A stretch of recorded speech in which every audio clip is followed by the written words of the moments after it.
Hey guys, welcome back to the BuzWeaver channel, and in our top stories today from the New York Post, judge who okayed a Mar-a-Lago raid, Obama donor, once linked to this individual here, which I won't mention because of the YouTube AI. The Florida federal magistrate judge who signed off on a search warrant authorizing the FBI raid of former President Donald Trump's Mar-a-Lago resort, donated to Barack Obama's 2008 presidential campaign, months after he left the local U.S. Attorney's Office to represent employees of convicted individual here who had received immunity in the long-running activity investigation of the financier. Sources tell the Post that Judge Bruce Reinhardt approved the warrant that enabled federal agents to converge on the palatial South Florida estate on Monday in what Trump called an unannounced raid on my home. Now, ladies and gentlemen, if you are a follower of the BuzWeaver channel, I want to thank all of you across the board. Those of you on YouTube, Rumble, BitChute, Odyssey, and DTube. Your guys' support lately has been phenomenal. Thank you for the likes. Thank you for the comments. It is greatly appreciated. And as a reminder, below the video, you can see the super thanks button right here. And I've had several wonderful subscribers donate, like Lynn Mitzi right here. Thank you so very much for your guys' continued support. It has been amazing. And I know I've been doing a lot of content lately, almost daily here, because this is the war now, ladies and gentlemen. I'm taking my little channel here across all of the particular channels. My largest, of course, here on YouTube with 7,000 subscribers is still tiny.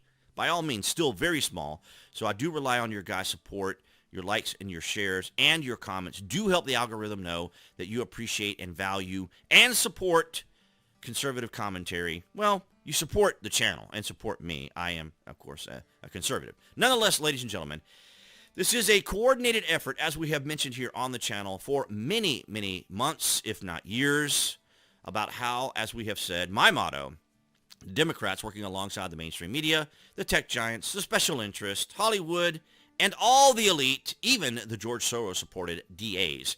And as we see here from Mark E. Elisa, who apparently belongs to this Democrat law firm, Elisa Law Group, because down here we see that Lydia is asking him, that's Lydia from the Timcast IRL show, is this you?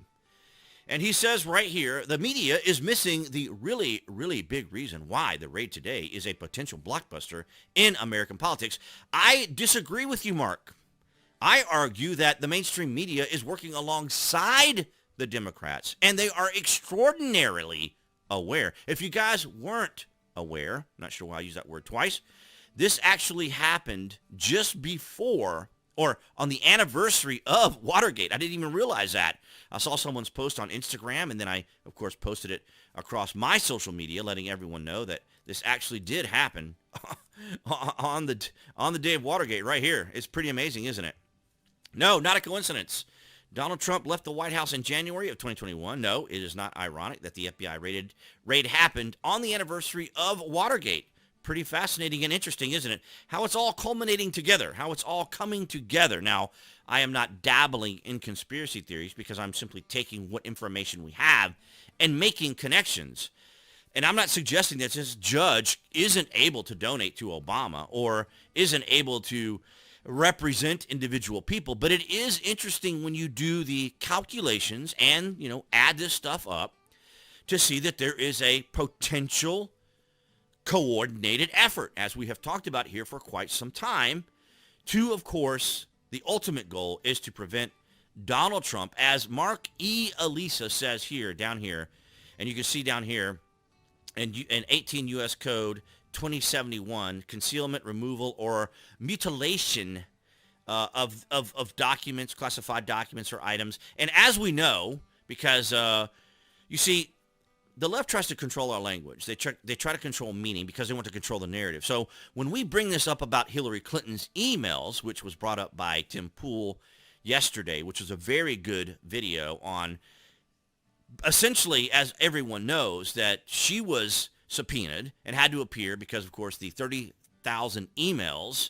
and she basically got a slap on the wrist from the FBI saying, well, she didn't have an intent to use it for malice, or she didn't have the intent wasn't there. Really, how do you determine that? As Tim was saying, how do you read someone's mind to know whether or not they didn't have intent to use it for some nefarious reasons or for other reasons. But why would you need a personal server to maintain all this stuff when you have your government issued email? But nonetheless, right here you can see here, shall forfeit his office and be disqualified from holding any office under the United States. Now, I tell you this, as we said in yesterday's video.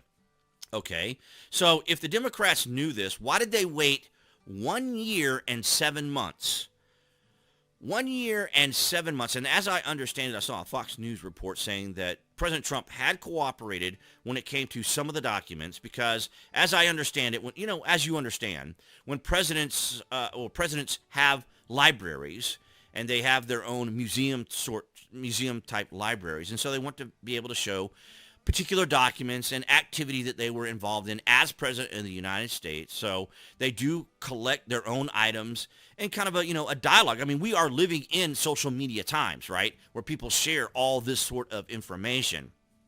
So I find it very fascinating, but not unusual, because if you are on the BuzWeaver channel, if you haven't already, go ahead and hit that like button and subscribe to support the channel, because you are on the cutting edge of societal evolution here. We take the difficult, we take the complicated, we take the confusion, we take the tumult and chaos and try to make it as simple as possible, what I am doing right now, and just showing you guys the addition here. So we have a judge here who was obviously a Democrat donor, okay? He didn't recuse himself from this particular raid or issuance of a warrant. And it could be fair to say, without a doubt, that we have a kind of a double standard here in our country where certain individuals are persecuted. And we know that Donald Trump is being persecuted. He has been persecuted since he came down the escalator. So it has been extraordinary, unprecedented amount of activity on this president. And I think it's funny because listen to what he says right here.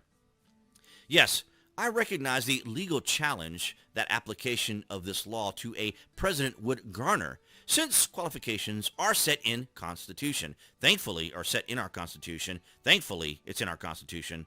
But the idea that a candidate would have to litigate this during a campaign is, in my view, a blockbuster in American politics. No, the reason it has to be litigated is called lawfare, right? It's called lawfare. This is where agencies or law firms and stuff pursue someone, if for no other reason than to get their name in the headlines, to keep that dark cloud over their heads, and to file. Because, of course, these law firms have their money. They have their ability to file these documents. So it's not like me or you going to an attorney and paying the attorney fee and then filing discoveries and filing information and filing complaints and filing this thing. It all takes money. But if you already have a law firm, right, if you're already a Democrat attorney, if you're already an attorney, doesn't matter whether you're Democrat or Republican, but you already have the resources. You already have the ability. So what you're doing is you are utilizing and leveraging your position.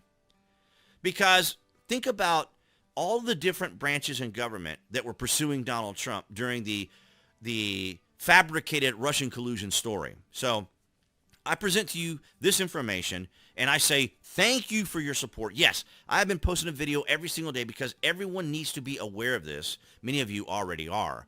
So that's what I have for you guys today, and appearing there on the screen, that would be the channel icon if you're watching here on YouTube. You guys can click on that and subscribe. And, of course, thank you for all the support for those on DTube, BitChute, Rumble, Odyssey, for your guys' amazing continued support. And I will see you guys in the next video.